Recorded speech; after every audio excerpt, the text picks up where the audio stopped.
Saludos, muy buenos días. Qué bueno que nos podemos reencontrar en la jornada de este jueves 4 de junio a 32 días de las elecciones presidenciales y congresuales. Buenos días, Rosa. Buenos días a todo el país. Hoy es jueves.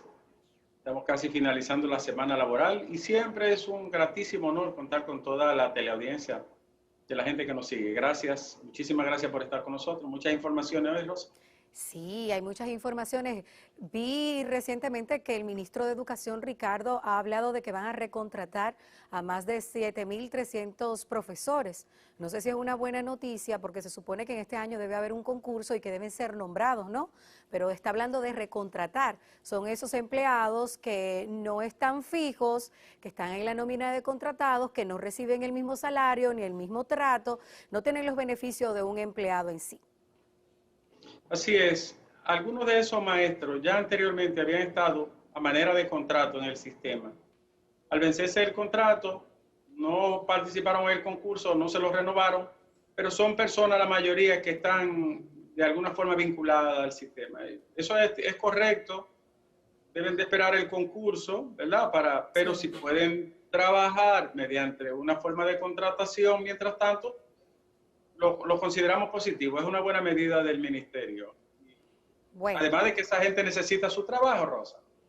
Bueno, yo pensaba que el ministerio iba a llamar precisamente a concurso para que esos nombramientos sean permanentes, porque son profesores que ganan algunos 20.000 pesos por tanda, no están en la seguridad social y hay muchísimos beneficios con los que no cuentan, que ahora que estamos en tiempo de crisis de salud, yo creo que hubiese sido necesario ya o hacer algún tipo de cambio con relación a que ellos puedan pertenecer precisamente a la seguridad social, puedan tener su seguro de salud y poder tener así más facilidades. Sí, el problema fundamental es ese. El salario promedio de la persona contratada ronda los 20.000 pesos, sin los beneficios que usted señala de derechos adquiridos y sin protección social y por ende sin trabajar para su plan de retiro. Así es. No tienen un seguro de salud tampoco. Entonces, el tema está en cuándo hay disposición de llamar a concurso, cuántas plazas se necesitan y cuál será la modalidad ahora en medio de esto, porque han cambiado muchas cosas. Pero tiene toda la razón, Rosa, lo adecuado es un concurso de oposición público y que permita que esa gente se inserte en el sistema con todas las garantías de la estabilidad laboral a la que se aspira, ¿no? Sí. Tiene toda la razón en ese sentido. Pero en lo que se llama concurso, por lo menos no están sin trabajar. Y mucha de esa gente yo estoy seguro que va a ganar cuando se convoquen por la experiencia, porque conocen ya el sistema. Y además, porque están preparados muchas.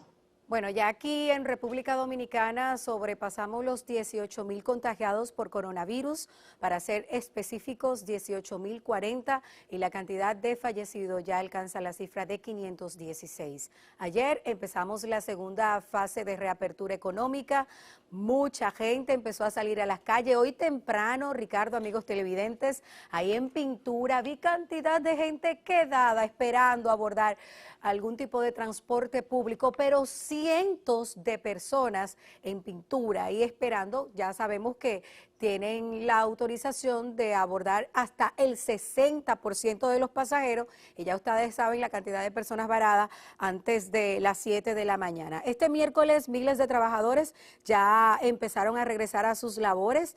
Tras esta segunda etapa de reapertura, los minibuses de transporte urbano e interurbano también salieron a las calles a ofrecer su servicio.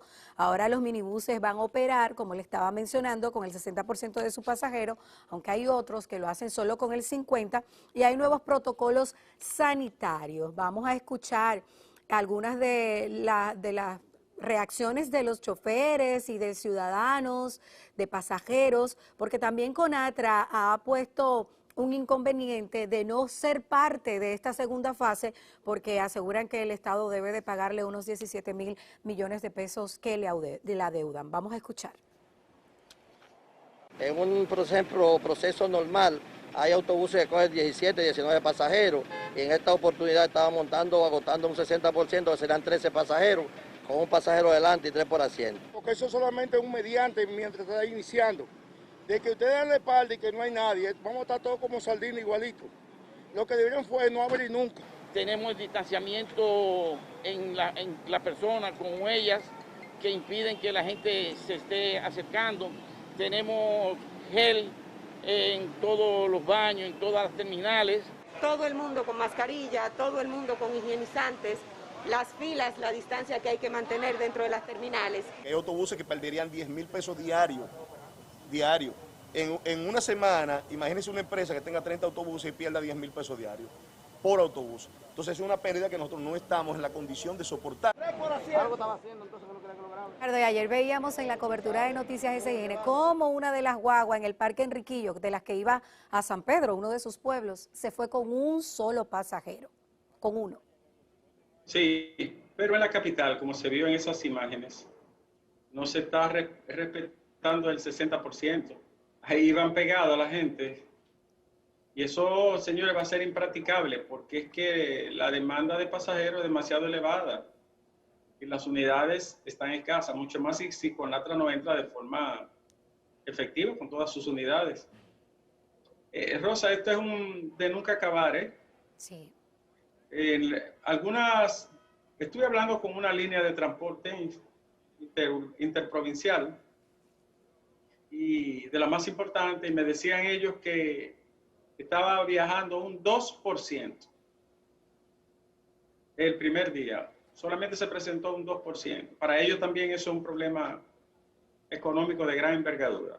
Wow. Hay que entender que la gente todavía va también de forma escalonada, poco a poco, viajando, y que eso se irá incorporando en la medida que las actividades aumenten. Hay que tener paciencia, Rosa, porque esto ha sido un cambio radical en todos los sentidos. Y yo creo que el gran desafío va a estar precisamente en el transporte público y en algunas de las plazas comerciales, de las tiendas, de los supermercados, que ya estamos lidiando con el tema de los supermercados, que hay mejores medidas y eso, mayores controles desde el inicio de la pandemia. Sin embargo, el desafío del transporte está ahí desde la primera fase, cuando iniciamos con el sistema de transporte estatal. De hecho, hay un aumento que se registró en esta segunda fase entre 5 y 15 pesos a los precios del pasaje. Ya ustedes saben cómo viene eso para el bolsillo del ciudadano común, como una tortura, porque aparte de que el dinero hay que extenderlo mucho más y el peligro de la gente poder perder su empleo y lo que impera, Ricardo, de que mucha gente no ha estado produciendo durante casi 3 meses, ya ustedes saben. Los choferes están justificando el alza, asegurando que es la única manera que ellos tienen de cubrir los costos porque están subiendo menos pasajeros. Escuchemos. El pasaje le subieron 5 pesos, pero como quiera no cuadra, porque hay que montar 8 gente o 7, y el pasaje a 25 no cuadra. Usted monta 10 gente a 25, lo que son como 200 y pico de pesos. No se están cubriendo los costos que deben de cubrirse. El gas está caro, el gasoil está caro, y la gente no tiene cuarto para pagar pasaje tampoco. Aunque algunos choferes de modo unilateral lo hayan realizado, nosotros no respaldamos esa medida de aumentar el pasaje. Entendemos que el pueblo dominicano en estos momentos no está en condiciones de pagar un aumento de pasaje. Que antes eran 85 estudiantes y 95 normal. Ahora son 90 pesos, como se ha reducido, como se ha cortado un pasajero para poder asumir ese gasto. ¿Qué problema? Una carga más, el aumento. Y los choferes dicen que no hay manera de ellos poder como que empatar a nivel económico. Incluso Antonio Marte dijo aquí hace 2 días de que ellos estaban perdiendo por viaje 2.000 pesos y cada quien tiene cuantificada sus pérdidas, Ricardo. Sí, ya la gente empezó a quejarse. Hemos recibido tanto al canal como a nuestras redes las quejas de las diferentes rutas donde ya el precio del pasaje experimentó alza. En algunos casos hasta 10 pesos, que para una persona que debe volver, es decir, viajar 2 veces, son 20 pesos diarios. Hasta 15 pesos, que son 30, y cuando usted lo suma semanal y luego mensual, hace una gran diferencia. Sí, ya, y eso es parte del problema que se va a heredar de esta post-pandemia. Y el otro elemento, Rosa, es, pese a que los combustibles han estado bajando debido al precio del barril de petróleo. Nosotros no lo hemos sentido mucho porque la mayoría de los combustibles, incluyendo el gas, han experimentado alza o han bajado en muy poca proporción con relación a la baja internacional, Rosa. De manera que nosotros no tenemos respiro aquí en el país. Son muchos los productos que han aumentado, medicamentos, hay otros comestibles. Ay, sí. Y ahora el pasaje también va a golpear el bolsillo, sobre todo de los que tienen menos ingresos. Y esa es una de las cuestiones previsibles en esto. La gente más vulnerable económicamente va a ser golpeada de forma más severa. Bueno, nos quedará encomendarnos a Dios, que por cierto, ya en esta segunda fase de reapertura, ya las iglesias podrán recibir a sus feligreses, tanto la católica como la evangélica, están trabajando para que vaya la gente a orar y tener todas las medidas de precaución y distanciamiento. Ya los servicios religiosos a partir de este fin de semana quedan reabiertos y iglesias de diferentes denominaciones comenzaron a preparar sus templos. Ahí estamos viendo en las imágenes las marcas del distanciamiento. Ahí hay señales en esa iglesia que pudimos visitar aquí en Noticias SN y la garantía es esa, que la gente pueda ir guardando las medidas sin necesidad de resultar contagiado cuando participe de las misas, de los cultos. El Consejo Dominicano de Unidad Evangélica, CODUE, anunció que solo el 30% de las iglesias evangélicas van a estar listas para reabrir. Escuchemos lo que dijeron tanto parte del personal católico como del evangélico con referente a esta reapertura. No hay prácticamente ningún contacto entre los feligreses. El agua bendita se ha retirado. La comunión se dará siempre en las manos y las normas de higiene para el celebrante y los ministros. Si la gente llega y por la cantidad ya se llenó, bueno, porque lleven su sillita o alguna la vamos a poner en el parque, en el frente, y hay espacio para todo el mundo, con el distanciamiento. 440 sillas caben aquí, entonces nosotros solamente vamos a sentar 150 personas. Aparte de 210 que sacamos de aquí y la pusimos en la segunda. Hemos comprendido y hemos hecho llamado a los líderes que no nos desesperemos, que es una situación no solamente de República Dominicana, sino que el COVID-19 es una situación que ha movido el mundo entero. Evidentemente, CODUE tiene una organización porque dice que solo el 30% está habilitada para abrir de las iglesias evangélicas. Significa que están regulando. Sí. Van a ir incorporándose poco a poco. Ellos han sido muy pacientes. La comunidad cristiana, evangélica y católica, inmensamente son gente decente, gente de buena comprensión. Y saben que hay que tomar medidas y la han asumido. Qué bueno. Es bueno que la gente vuelva a su iglesia. Eso es saludable, espiritual, humanamente. Y que sepa que deben de guardar la forma, Rosa, porque de nosotros depende la mayoría de las cosas que puedan ocurrir de ahora en adelante. Así es. Y hablando de iglesia, Rosa, a propósito de la iglesia, nosotros queremos saludar, porque no nos habíamos referido a ello, el nombramiento de Monseñor Jesús Castro Marte como obispo de la diócesis de la Altagracia. Sí. Rector pasado, o no sé si todavía sigue siendo rector de la Universidad Católica de Santo Domingo. Bueno, hasta el momento es el rector. No sabemos hasta el momento. Sí, claro. Sí. Hasta el momento, sí. Bueno, nos alegra mucho esa designación de la Santa Sede. Un hombre comprometido, una buena persona, un obispo humilde, claro, muy claro, y siempre del lado de las mejores causas de este país. Así es. Eso me ha alegrado mucho. Así que los higüeyanos y toda esa región tienen una joya. Una joya ya, así es. Bueno, Ricardo, y esta segunda fase de reapertura es motivo de preocupación, no solo para las personas que se están reintegrando paulatinamente a sus labores, sino también para las autoridades. De hecho, ayer el ministro de Salud Pública ha dicho que va a ser un gran desafío esta segunda fase de reapertura de la economía. Él ha dicho que ya se incrementará el riesgo de contagios debido al incremento del flujo de personas en las calles, en el transporte colectivo, en los centros laborales y comerciales.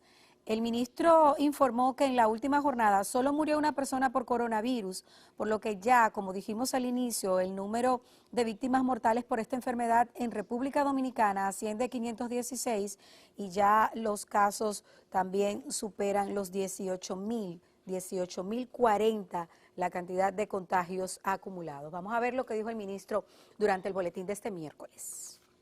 No hubo desbordamiento del sistema hospitalario, hubo reducción de la letalidad, hubo reducción del número de casos, hubo reducción de la tasa de positividad. Nos ha ido bien en la fase 1 de apertura y esperamos que a partir del inicio de esta segunda fase de expansión podamos mantener bajo control la epidemia. Bueno, yo creo que es responsabilidad de manera individual de cada ciudadano de someterse a estas medidas que nos retumban en el oído, las conocemos de pío a pao porque han sido repetidas durante casi 3 meses y es demasiado irresponsable de parte de algunas personas que están en las calles sin mascarillas o que no guardan el distanciamiento como si nada estuviera ocurriendo. Y yo creo que la conciencia debe imperar en estos momentos. Así es, Rosa.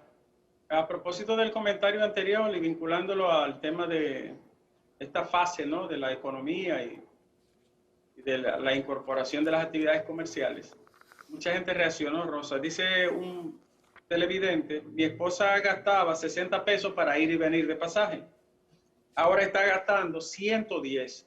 O sea, la gente que tiene que tomar 2 vehículos, 2 unidades, Rosa, por ejemplo, porque estábamos pensando en un viajecito, pero hay gente que tiene que tomar 3. Y a veces hasta 4 unidades para llegar a su trabajo. Ay, sí. Entonces a esa gente se le ha duplicado o triplicado el gasto. Y ese señor que nos escribe dice que se le ha aumentado casi a un 100%. Y esa es la realidad. En cuanto a esa parte, Rosa, bueno, la gente sabe que tenemos que asumir responsablemente, como ciudadanos, el deber de cuidarnos y cuidar al otro. Y que eso depende de forma casi exclusiva de la voluntad y del comportamiento de cada sujeto, de cada individuo, de cada persona. Y eso es clave y tenemos que machacar mucho e insistir de forma permanente. Señores, la mascarilla y la distancia, y si usted va a estornudar, y si está tosiendo, si está, ya sabe que eso tiene que evitarse. Y es la única manera que tenemos, con seguridad, de no permitir que se produzca una recaída en estos casos. Que nosotros, lo reitero y lo vuelvo a decir, hay gente que no le gusta que lo diga, pero estamos en 7º lugar en muertes en el continente. Sí. 7º lugar. Y estamos también dentro de los países que tienen muchos casos. Si tenemos más de 500, solo Colombia, Perú, Ecuador, México, Brasil y Chile nos superan. Después nosotros estamos ahí. Y estamos entre los países que menos pruebas ha realizado también. Que ¿También? Sin suficiente prueba no hay un diagnóstico real de cuál es el nivel de la enfermedad en nuestro territorio. Sí, y concuerdo con los científicos y los médicos, y aquí de manera muy puntual el doctor Guerrero Heredia, que fue el primero que lo planteó, haciéndose eco de esta teoría científica. El sol, el calor y las condiciones del trópico está claro que merman la actividad vírica y la capacidad de contagio del virus. Eso está claro que influye, ¿eh? Bueno, nuestro clima, nuestras condiciones nos han favorecido. Claro que sí, ha favorecido para que eso disminuya. Ricardo, y quienes no duermen son los malhechores. Eso siempre están trabajando, no importa pandemia, no importa fenómeno natural, y ahora, según la alerta del ministro de la Presidencia, Gustavo Montalvo, se están dedicando a engañar a los ciudadanos, y es una alerta importante para los dominicanos de que no caigan en gancho, porque el ministro de la Presidencia, Gustavo Montalvo, ha indicado que les han llegado informaciones de que personas están solicitando donaciones a nombre de los funcionarios públicos, alegando que serían utilizadas para combatir la pandemia del COVID-19. Por esta vía Wow. hago saber que se trata de una estafa. Ningún funcionario ha realizado ninguna solicitud, indicó Montalvo a través de Twitter. Agregó además a la ciudadanía, le hizo la solicitud de que por favor, si alguien recibe alguna solicitud de donación en nombre de la comisión o de algún funcionario, rogamos lo denuncien a las autoridades inmediatamente. Repito, se trata de una estafa y los nombres de personas e instituciones están siendo utilizados de forma fraudulenta. Bueno, es un buen llamado a la gente que esté atenta y alerta. Es increíble que haya personas que en medio de esto se dediquen a ese tipo de actividad ilícita, antihumana. Así como hay funcionarios que se dedican a buscar ventajas en compras y contrataciones, como se ha descubierto, ¿verdad, Rosa? Sí. Así aparecen tigres también de la baja ralea que se dedican a esta actividad. Qué creativos Increíble. son creativos, ¿eh? Increíble donde llega la conciencia. Y por la despiadados, porque en estos momentos, caramba, donde la gente está estirando el peso, pero imagínense. No le Quiero podemos- agradecer a propósito de esto a una persona de manera particular. Nosotros recibimos muchas denuncias en ese orden de salud y muchas solicitudes, tanto allá en el canal como de manera personal. Y nunca lo mencionamos, pero nos ha ayudado mucho Carlos Suero en Salud Pública. Es relacionado al público de allí. Sanjuanero.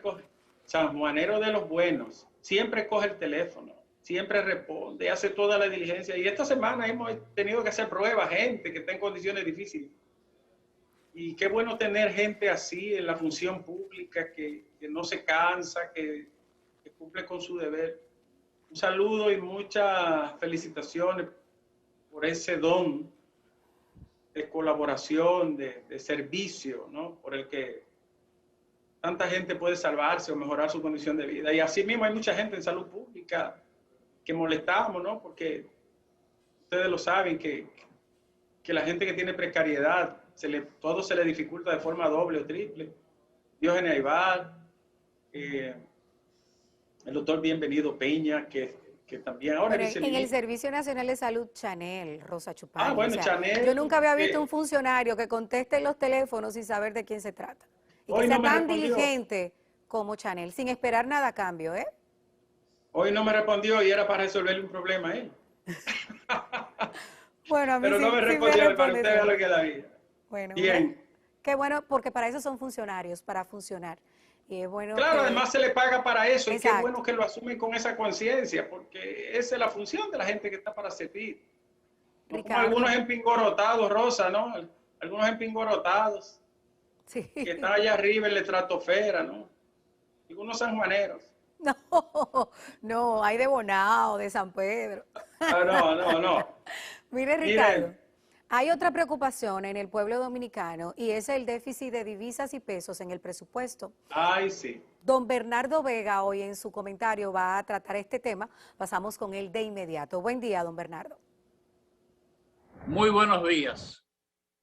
El país se enfrenta